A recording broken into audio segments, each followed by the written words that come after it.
السلام علیکم ورحمۃ اللہ وبرکاتہ۔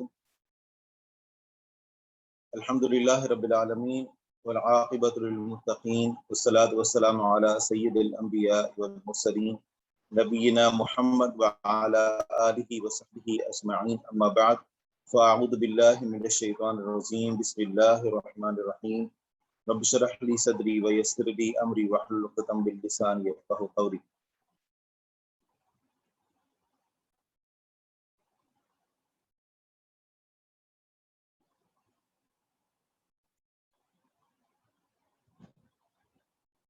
آواز ٹھیک آ رہی ہے؟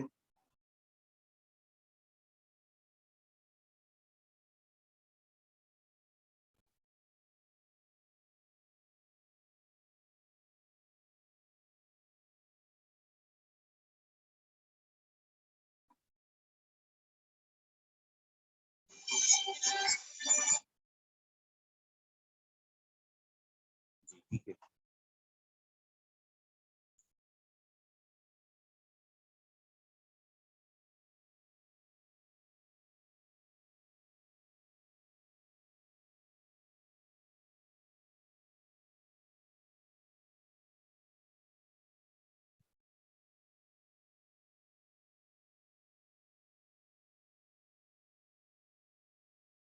جو پی ڈی ایف کتاب ہے اس میں صفحہ نمبر 66 ہے۔ ترتیب کے لحاظ سے سبق ہے الدرس التاسع، 9واں سبق، اور اس کی جو تمرین ہے وہ تمرین نمبر 8 کو ہم حل کر رہے تھے۔ سأل الاب الابناء والبنات، یہاں سے آج چونکہ میں یہاں سے اپنے گھر سے جو آن لائن ہوں تو یہاں سے اسکرین شیئر کا تھوڑا مسئلہ بن رہا ہے۔ کتاب آپ کے سامنے ہے،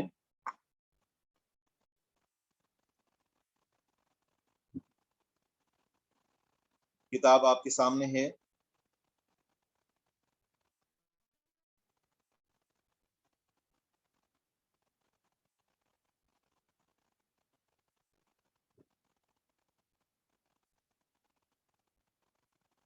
ٹھیک ہے، تو معلوم بھی ہوگا کہ ہم نے پڑھنا کہاں سے ہے۔ پی ڈی ایف میں جو کتاب ہے اس کا صفحہ نمبر 66۔ میں کوشش کرتا ہوں کہ آپ کی طرف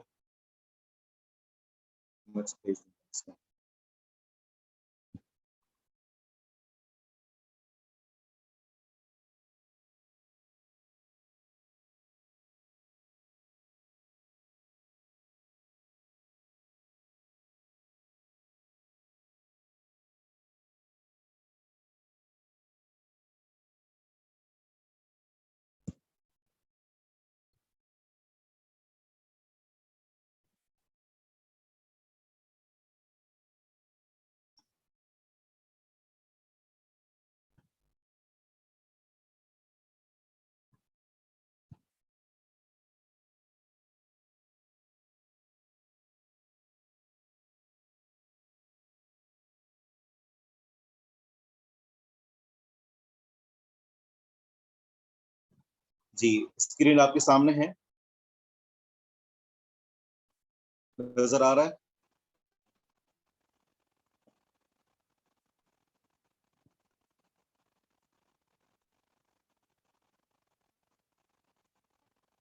کتاب نظر آ رہی ہے جو میں نے شیئر کی ہے؟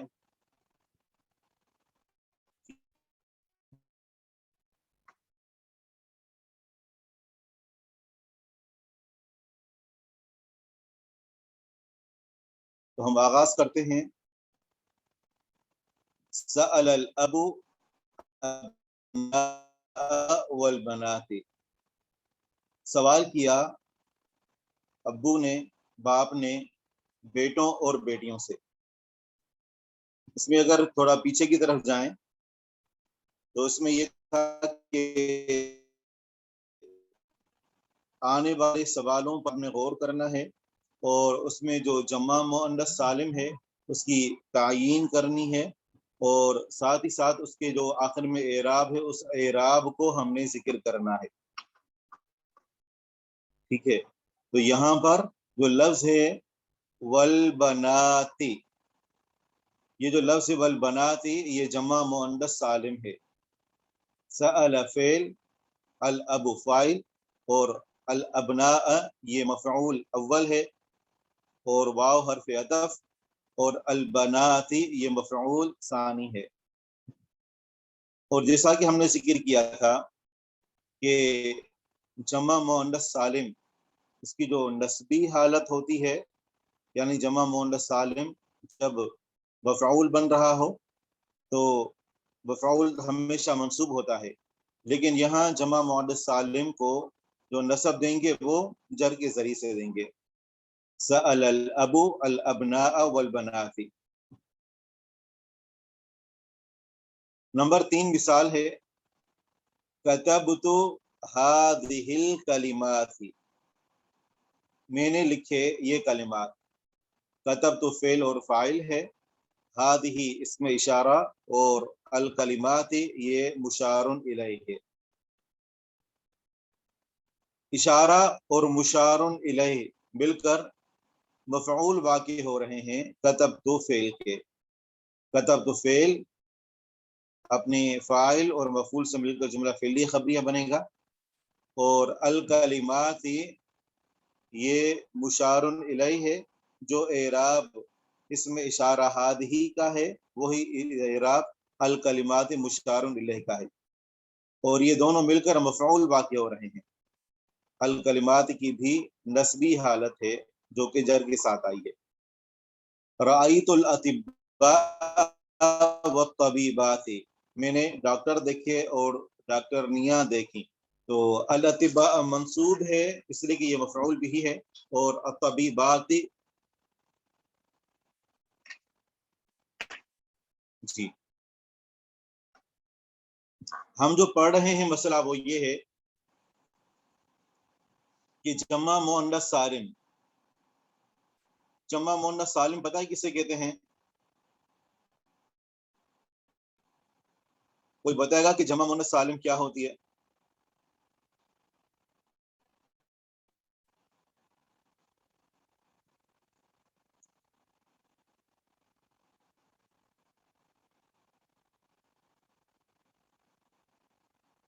جمع مؤنث سالم ایسی جمع ہوتی ہے کہ جس کے آخر میں الف اور تا ہو. ٹھیک ہے، ایسی جمع مؤنث کی کہ جس کے آخر میں الف اور تا ہو. سالم اس لیے کہتے ہیں کہ اس میں واحد کی بنا جو ہوتی ہے وہ برقرار رہتی ہے. جیسے لفظ مسلم، مسلمتن، مسلمتن سے مسلماتن. اب یہ جو لفظ ہے مسلماتن، جب یہ فاعل بنے گا، لفظ مسلمات جمع مؤنث سالم جب یہ فاعل بنے گا تو اس کے آخر میں رفع ہوگا، اور جب یہ مفعول بنے گا یا مجرور بنے گا تو اس صورت میں اس کے آخر میں نصب کی بجائے جر آئے گی. مفعول ہونے کی صورت میں ہر مفعول منصوب ہوتا ہے، اور مسلمات یہ مفعول ہونے کے باوجود اس کے آخر میں جر آئے گی. یہ جو ہے وہ بتانا چاہ رہے ہیں. اب کتبت هذه الکلمات، نمبر 3 مثال کو ہم دیکھتے ہیں. تو کتبت کلمات میں اسم اشارہ اور مشار الیہ، ہادی اسم اشارہ ہے اور الکلمات یہ مشار الیہ ہے. اسم اشارہ اور مشار الیہ مل کر یہ مفعول بنیں گے کتبت فعل کے. سوال پیدا ہوتا ہے نا کہ جب الکلمات یہ مفعول ہے تو اس کی نسب کہاں ہے؟ تو جواب یہی ہے کہ جمع مؤنث سالم کی جو نسبی حالت ہوتی ہے وہ جر کے ساتھ آتی ہے.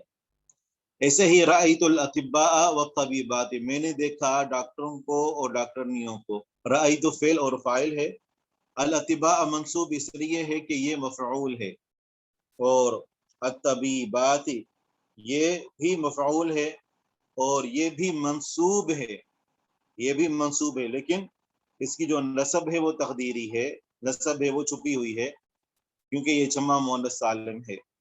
اور وہ طبیبات اس کا عطف ہو رہا ہے الاطباء پر. معطوف اور معطوف علیہ دونوں کا اعراب ایک ہی ہوگا، اور دونوں معطوف معطوف علیہ مل کر یہ مفعول بنیں گے رأیت فعل کے. غسل الولد، اب یہاں پر کیا کہیں گے؟ سیارہ، اس کو کیا اعراب دیں گے؟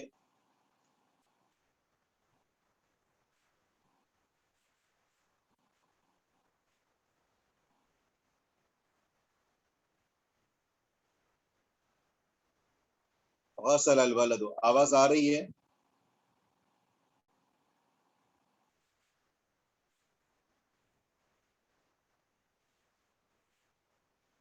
السیارۃ پڑھیں گے جی. یہاں پر جو ہے وہ لفظ السیارۃ ہے، یہ واحد ہے، السیارۃ واحد ہے. تو واحد کی صورت میں اس کے اوپر جو نصب آئے گی وہ ظاہری آئے گی، نصب فتحہ کے ساتھ آئے گی. دھویا لڑکے نے گاڑی کو، اب یہ واحد ہے، واحد مونس ہے، جمع مونس نہیں ہے، تو لہذا اس کے آخر میں نصب زبر کے ساتھ آئے گی. غسل الولد السیارۃ، جی ہاں.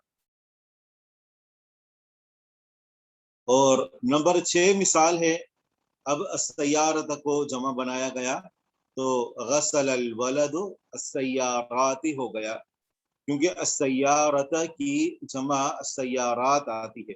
السیارۃ منصوب تھا اس لیے کہ وہ واحد ہے اور مفعول ہے، اور السیارات بھی منصوب ہے لیکن تقدیری طور پر، ٹھیک ہے، کیونکہ یہ بھی مفعول واقع ہو رہا ہے. اخذت الریالات یا بنی، کیا، یہ جو پہلا حمزہ ہے یہ حمزہ استفہام کا ہے، یعنی سوال کرنے کے لیے. اخذت، کیا تم نے لیے، الریالات ریال، یا بنی اے میرے بیٹے. یہ جو لفظ ہے الریالات، یہاں پر بھی ہم اس کو جر پڑھیں گے کیونکہ یہ مفعول واقع ہو رہا ہے اور محلاً جگہ کے اعتبار سے تقدیری طور پر یہ بھی منصوب ہے.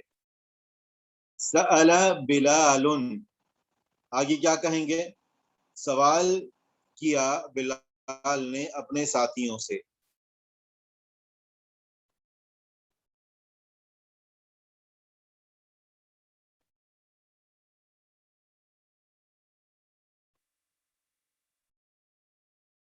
جی کوئی بتائے گا کہ یہاں زملا، اس کا اعراب کیا، ہم اس کو پڑھیں گے؟ حمزہ کو زبر دیں گے، زیر دیں گے یا پیش دیں گے؟ نمبر 8 میں سأل بلال، اور آگے منصوب پڑھیں گے. بہت اچھا، زملا اہو، زملا اہو پڑھیں گے. کیوں زملا اہو پڑھیں گے؟ اس لیے کہ یہ مفعول واقع ہو رہا ہے سأل فعل کا، اور یہ جمع مؤنث سالم نہیں ہے، لہذا اس کے آخر میں نصب زبر کے ساتھ آئے گی.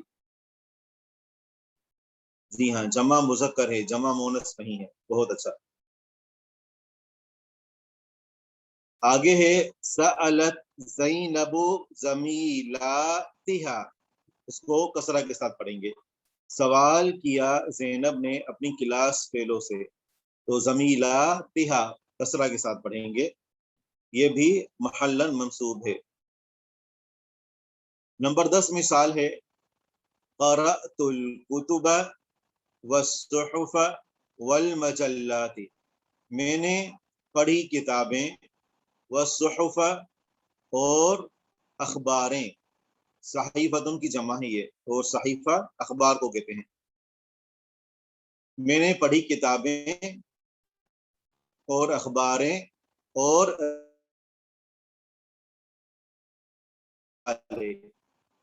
تو سارے مل کر مفعول واقع ہوں گے قرأت فعل کے. مجلات بالکل کسرہ کے ساتھ پڑھیں گے کیونکہ یہ جمع مؤنث سالم ہے، اور جمع مؤنث سالم یہاں پر یہ مفعول واقع ہو رہا ہے، اس کی نسبی حالت جر کے ساتھ آئی ہے. رأیت اخوۃ حامد و اخواتہ، میں نے دیکھے حامد کے بھائی اور اس کی بہنیں. اخوۃ منصوب اس لیے ہے کہ یہ رأیت فعل اور فاعل کا مفعول ہے. حامد یہ مجرور اس لیے ہے کہ یہ اخوۃ مضاف الیہ ہے، اخوت کا مضاف اور حامدن مضاف الیہ، مضاف اور مضاف الیہ مل کر یہ معطوف علیہ بنیں گے اور اس کے اوپر عطف ڈالا جائے گا اس جملے کا جو اس کے بعد، اور وہ ہے وہ اخواتہ۔ معطوف اور معطوف علیہ دونوں کا اعراب ایک ہی ہوتا ہے، لیکن یہاں پر دیکھیں تو اخواتہ مکسور ہے، اس لیے کہ یہ جمع مؤنث سالم ہے، وگرنہ یہ تقدیری طور پر منصوب ہے۔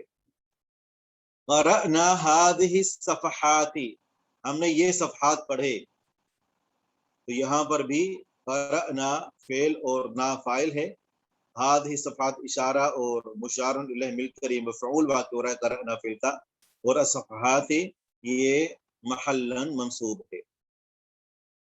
واضح ہے؟ سمجھ آ گیا؟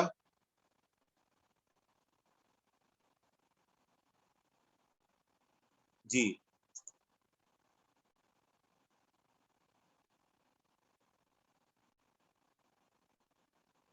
کوئی سوال ہے؟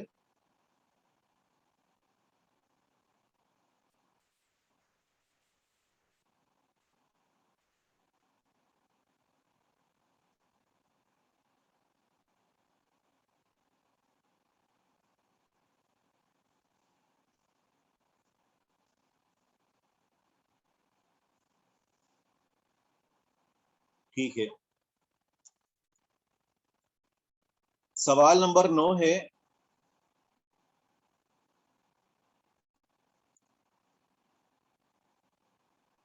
تأمل المثال، مثال پر غور کریں، ثم ادخل حمزة استفهام على الجمل الآتية۔ تأمل المثال، مثال پر غور کریں، ثم ادخل حمزة استفهام، پھر حمزہ استفہام داخل کریں، علی الجمل الآتیہ، آنے والے جملوں کی۔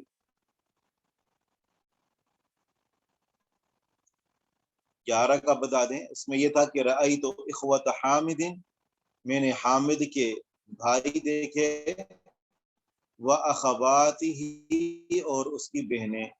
اخوت حامد یہ رأیت کا مفعول ہے اور واو کے ذریعے سے عطف ڈالا گیا ہے اخوت حامد پر، تو یہ بھی مفعول ہے اور تقدیری طور پر منصوب ہے، و اخواتی اور اس کی بہنیں۔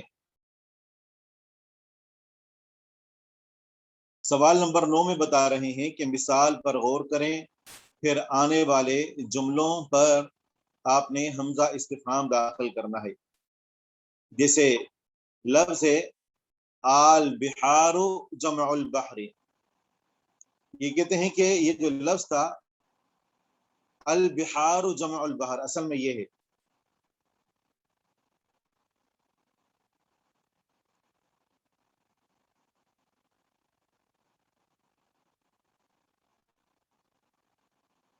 پڑھاتے ہیں تو سمجھ آ جاتا ہے، مگر پیپر کی تیاری کس طرح کریں گے، خود سے پڑھنا نہیں آتا۔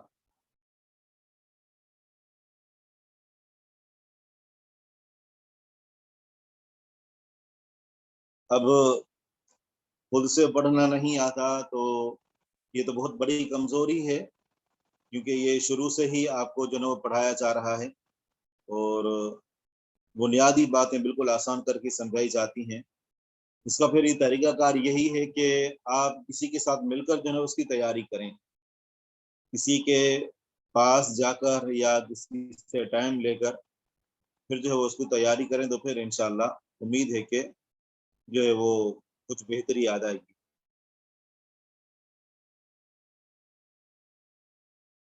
البحار جمع البحر، اصل میں لفظ یہ ہے البحار، یعنی بحار یہ بحر کی جمع ہے۔ اگر سوال کرنا ہو تو پھر اس صورت میں یوں کہیں گے البحار، البحار جمع البحر، ٹھیک ہے۔ سوال کریں گے تو اداخل کریں گے، جب یہ اداخل کیا اور آگے الف لام ہے ال، تو کہتے ہیں کہ اس کو پڑھنے کا طریقہ یہ ہے کہ ہم اس کو پڑھیں گے آل بحارو، ایک اور حمزے کا اضافہ کر دیں گے، آل بحارو جمع البحر۔ نیچے ترتیب دی ہوئی ہے، حمزہ ہے پلس الف لام، جب کسی ایسے لفظ پر حمزہ داخل ہو کہ جس کے شروع میں الف لام ہے، اگر حمزہ داخل کریں کسی ایسے اسم پر کہ جس کے شروع میں الف لام ہے، تو اس کو ال بھی پڑھ سکتے ہیں اور آل بھی پڑھ سکتے ہیں. حمزہ اور آگے پلس میں الف لام ہے تو اس کو آل کر کے پڑھیں گے. اب یہ مثال جو تھی البحار جمع البحر، جب اس پر حمزہ داخل کیا تو ہو گیا البحار جمع البحر، اور اس کو آل بحار جمع البحر کر کے پڑھیں گے. تو اب نیچے والی جو مثالیں ہیں، یہ 6 مثالیں.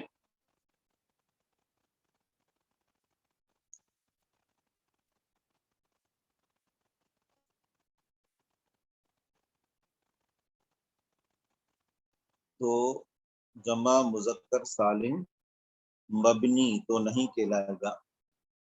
جمع مذکر سالم مبنی نہیں، جمع مذکر سالم ایک الگ چیز ہے، مبنی ہونا ایک الگ چیز ہے. جمع مذکر سالم وہ ہوتا ہے کہ جس میں آخر میں واو اور نون ہو. ٹھیک ہے.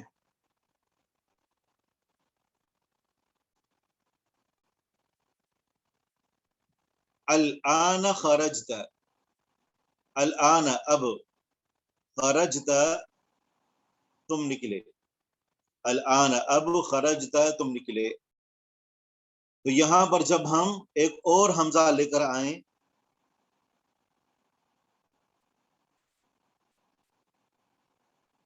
میں سمجھ نہیں پا رہا.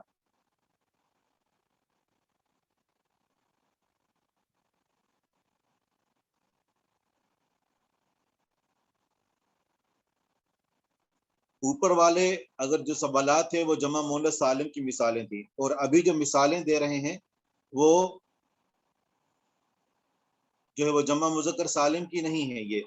یہ عام مثالیں ہیں کہ کسی بھی لفظ پر الف لام داخل ہو تو اس کے شروع میں حمزہ داخل کریں گے سوال کے لیے، تو پھر اس کو آل کر کے پڑھ سکتے ہیں. الیوم، تو الان خرجت کو پڑھیں گے الان خرجت. قرآن کریم میں بھی ہے نا الان، فرعون کے کو اللہ تبارک و تعالیٰ نے جو ہے وہ فرمایا، یعنی قرآن کریم میں اس طرح توبیخ ہے اس کے لیے. الیوم رجع ابوک من دمشق، اس پر جب ہم حمزہ استفہام داخل کریں گے تو ہو جائے گا الیوم. اس کو پڑھ سکتے ہیں الیوم رجع ابوک من دمشق، کیا آج کے دن آپ کے ابو واپس آئے دمشق سے. البحار جمع البحر، اس کا معنی یہ ہے کہ بحار یعنی بحر کی جمع ہے. بحار یہ جو لفظ ہے یہ سمندر کی جمع ہے.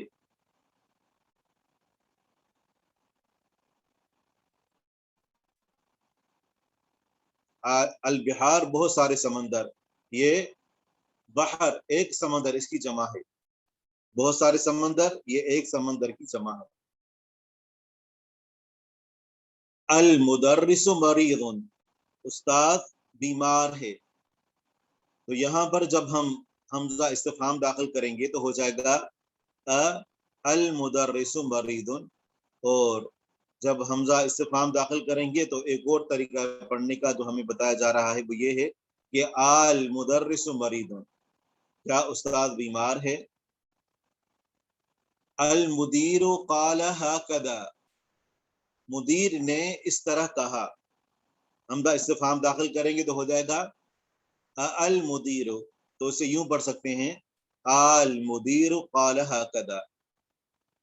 الطالب الجدید کسر هذا الکرسی،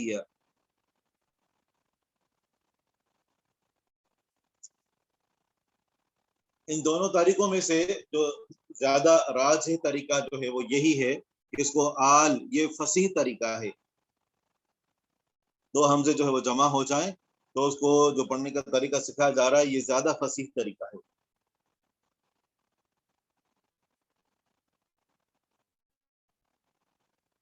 جی ہاں، اس کو تسہیل کہتے ہیں.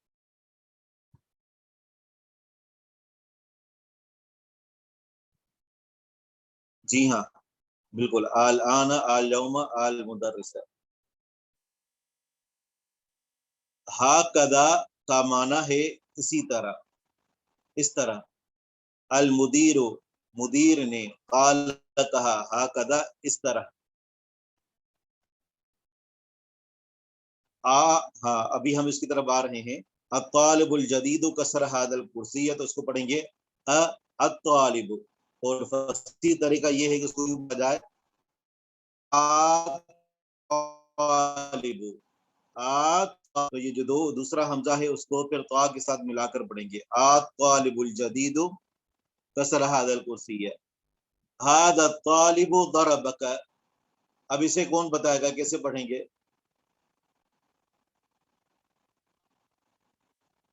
هذا الطالب ضربک، اس طالب علم نے آپ کو مارا، جی ہاں، اس کو آ کر کے نہیں پڑھیں گے، احاذہ پڑھیں گے، احاذہ، کیونکہ ہم نے جو قاعدہ پڑھا تھا وہ یہ کہ جب حمزہ داخل کریں کسی ایسے لفظ پر کہ جس کے شروع میں الف لام ہو، ہم اس کو آ کر کے پڑھیں گے، جبکہ یہاں پر جو لفظ ہے وہ الف لام والا نہیں ہے، تو ہم یوں کہیں گے احاذہ الطالب ضربک، کیا اس طالب علم نے تمہیں مارا؟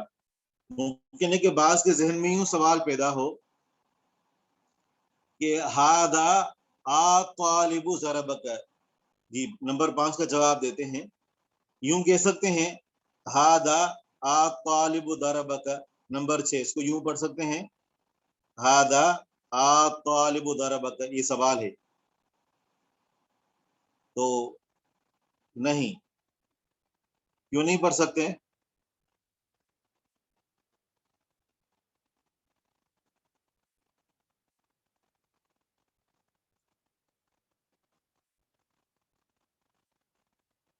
بہت اچھا، حرف استفہام ہمیشہ شروع میں آتے ہیں، بالکل، تو اس کو یوں پڑھیں گے احاذ الطالب ضربک۔ نمبر 5 کو ہم پڑھیں گے الطالب، الطالب، الطالب یوں پڑھیں گے، اور اس کے بعد ایک اور حمزہ بڑھا دیں گے، تو اس دوسرے حمزے کو یعنی جو الف ہے اس کو پھر جو ہے وہ طا کے ساتھ ملائیں گے، الطالب، الطالب کی جگہ پر ہم جو حمزہ ساکن کر کے پڑھ رہے ہیں اس کو پھر طا کے ساتھ ملائیں گے، الطالب۔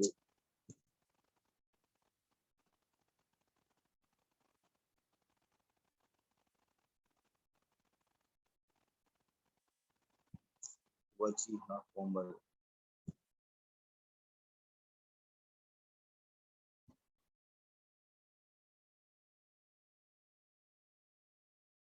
ہاں اگر یوں ہوتا کہ الطالب کو شروع میں لے آئیں تو پھر، لیکن پھر اس میں مسئلہ یہ ہوگا کہ اس کے اندر ایک اور خرابی آ جائے گی، اگر اس کو ہم یوں پڑھیں، نمبر 6 کو اگر ہم یوں پڑھیں کہ الطالب ھذا ضربک، اس کے اندر کیا خرابی آ گئی؟ کون بتائے گا؟ اگر ہم نمبر 6 میں طالب کو شروع میں لے آئیں اور ھذا کو طالب کے بعد لے آئیں اور اس کے اوپر حمزہ استفہام داخل کر کے اس کو آ کر کے پڑھیں، طالب، ترکیب کی خرابی لازم آئے گی، ترکیب کی، بہت اچھا، بالکل، وہ یہی ہے کہ مشارن الیہ اس میں اشارہ کے بعد آتا ہے، ہذا اس میں اشارہ ہے، طالب بعد آئے گا، ٹھیک ہے نا، تو یہاں پر اس کو ھذا طالب ہی کر کے پڑھیں گے، اس کو کیا پڑھتے ہیں اصل میں سے، اس کو کیا پڑھتے ہیں، اس کو آ کر کے ہی پڑھیں گے، اور اس کو تسہیل کا قاعدہ کہا جاتا ہے کہ جب حمزہ اور یہ الف لام اس کے بعد ہو تو پھر اس حمزہ اور الف لام کے درمیان ایک اور الف کو جو ہے اضافہ کر دیں گے، حمزہ استفہام کو حمزہ وصلی کے ساتھ ملائیں گے، درمیان میں ایک الف کا اضافہ کر کے، جیسے جیسے المدیر تھا تو المدیر ہو گیا، اور پھر اگر حمزہ استفہام کے بعد ایک اور الف کا اضافہ کریں گے تو پھر وہ جو وصلی ہے وہ حذف ہو جائے گا، تو حمزہ اس کے بعد ایک اور الف اور پھر الف لام، تو پھر اس جو پہلے والا حمزہ ہے اس کو الف کے ساتھ ملا کر پڑھیں گے. طریقہ یہ ہوگا کہ ایک حمزہ وصلی ہے اور اس کے بعد الف ہے. حمزہ استفہام ہے، حمزہ استفہام کا، اور اس کے بعد الف ہے، تو یہ ہو جائے گا آ. اور پھر آگے جو الف لام ہے، الف لام کے شروع میں جو یہ حمزہ ہے، الف ہے، تو اس کو حذف کر کے، کیونکہ یہ حمزہ یہ وصلی ہے، تو اس کو حذف کر دیں گے، تو یہ آل ہو جائے گا. حمزہ استفہام اور اس کے بعد الف لام والا لفظ، ان دونوں کو ملا کر پڑھنے کے لیے درمیان میں ایک اور الف کا اضافہ کر دیں گے، ٹھیک ہے نا، اور پھر اس کو لام کے ساتھ ملا کر پڑھیں گے. سوال نمبر 10 ہے تأمل المثال، مثال پر غور کریں. ثم پھر عجب جواب دیں عن الاسئلۃ الآتیۃ، آنے والے سوال کا.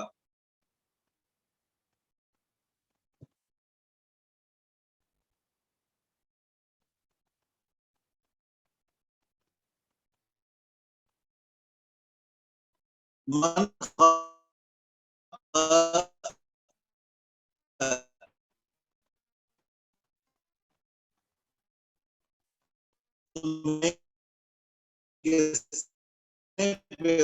پیدا کیا وہ آپ نے جواب دینا ہے، علی غراری اسی کی طرز پر. من خلقک، تمہیں کس نے پیدا کیا؟ خلقنی اللہ، مجھے اللہ نے پیدا کیا. ٹھیک ہے، تو اگلی جو مثال ہے اس کو بھی اسی طرح پڑھنا ہے.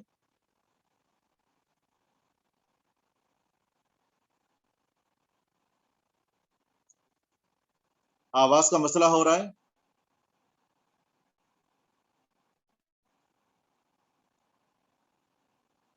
جی مجھے اس بات کا جواب دیجیے گا. نہیں، ٹھیک ہے، الحمدللہ. یہ جو پیچھے ہم نے پڑھا خلقنی اللہ، خلقنی اللہ، تو یہ جو نون آ رہا ہے اس کو نون وقایا کہتے ہیں. نون وقایا، وقایا وقایقی سے لیا گیا ہے، اس کا معنی ہوتا ہے بچانے والا. ٹھیک ہے، اور اس کو نون کو اس لیے لے کر آتے ہیں، خالق فعل ہے اور یا متکلم کی ہے، اس نون کو اس لیے لے کر آتے ہیں تاکہ خالق جو فعل ہے وہ مبنی ہے، اور یا جو متکلم کی وہ چاہتی ہے کہ مجھ سے پہلے کسرہ ہو، تو خالقی تو نہیں کہہ سکتے. ٹھیک ہے نا، خالق فعل ہے اور مبنی ہے، وہ خالق ہی رہے گا، اس کے آخر میں کوئی تبدیل نہیں ہوگی، اور یا جو ہے وہ چاہتی ہے کہ مجھ سے پہلے کسرہ ہو. تو اب اس کا طریقہ کار یہ ہے کہ درمیان میں نون لے کر آئے اور اس نون کو کسرایا تاکہ خالق کا جو اعراب وہ بھی جگہ پر برقرار رہے اور یا سے پہلے کسرہ بھی آ جائے. تو یہ جو فعل ماضی کے ساتھ یا متکلم کی لگی ہوتی ہے، ضمیر منصوب متصل لگی ہوتی ہے یا متکلم کی، تو اس سے پہلے نون لگا دیتے ہیں تاکہ اس کو پڑھنے میں آسانی ہو. من ضربک، آپ کو کس نے مارا؟ جواب دیں اس کا. مجھے فلاں نے مارا. خلقنی اللہ کے وزن پر اس کا جواب کیا ہوگا؟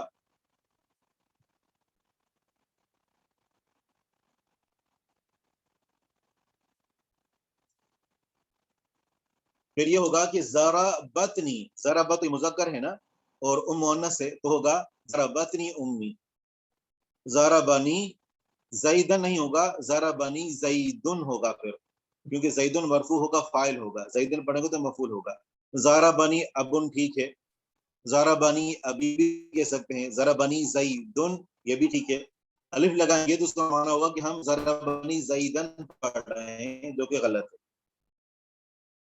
نمبر 2، من سألک هذا السؤال، من کس نے، سأل سوال کیا، کا تجھ سے، من سألک کس نے سوال کیا تجھ سے، هذا السؤال یہ سوال تجھ سے کس نے کیا. سألنی مدرس یا سألنی المدرس، سألنی المدرس، ٹھیک ہے. سألنی المدرس هذا السؤال، هذا السؤال، هذا اس میں اشارہ ہے، معرفہ ہے، لہذا جس کی طرف اشارہ کریں گے تو اس کے اوپر بھی الف لام داخل کریں گے.